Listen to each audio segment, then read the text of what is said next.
In this video, we will discuss about the importance of media and information literacy. And at the end of this video, you will expected to learn on how important of being a media literate individual. But first, let's define what is media and information literacy.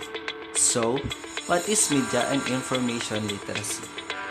Media and information literacy is the ability to identify different types of media and information and understand the messages they are sending.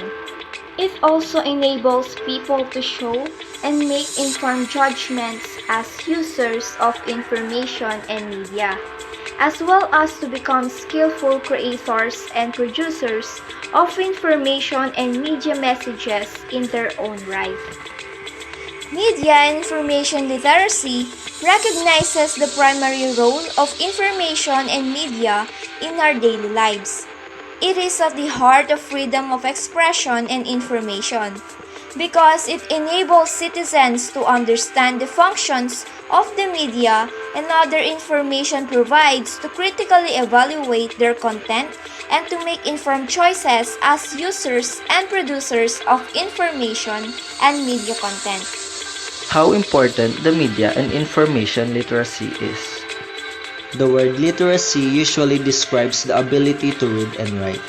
Reading literacy and media literacy have a lot in common. Reading starts with recognizing letters. Pretty soon, readers can identify words and most importantly, understand what those words mean.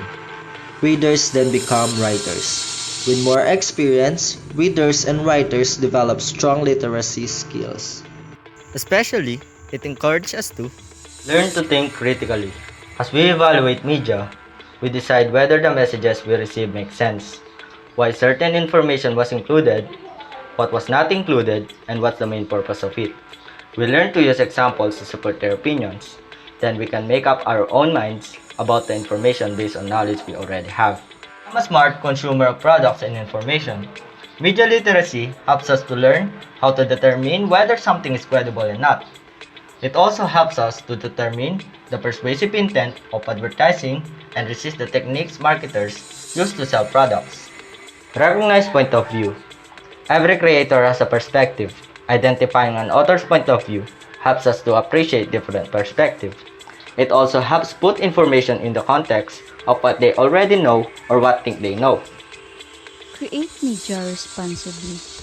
Recognizing your own point of view, sharing your ideas and saying what you want to say, and understanding that your messages have an impact to your audience to have key to effective communication. Identify the role of media in our culture.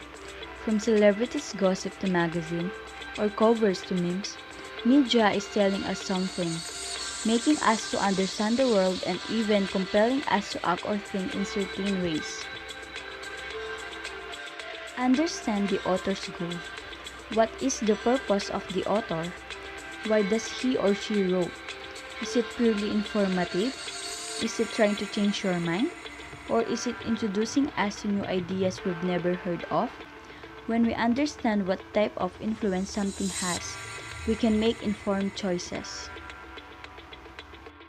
Here is the example situation that emphasizes being a media literate and not a media literate. Both Jerald and Aris saw a post of a netizen consists of mayor's announcement. Aris saw and think if it's true, but he did not check it first if it's legit announcement from the mayor. Instead, he just relied on what he sees and spread the news that led the people to panic. But Jerald, as a media literate, he think first if it's true and did some research, and he find an article consisting mayor's clarification.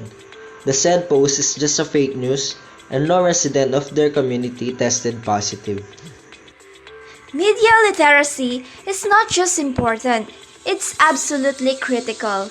It's going to make the difference between whether kids are a tool of the mass media or whether the mass media is a tool for kids to use.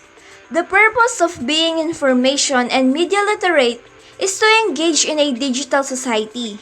One needs to be able to use, understand, inquire, create, communicate, and think critically. It is important to have capacity to effectively access, organize, analyze, evaluate, and create messages in a variety of forms.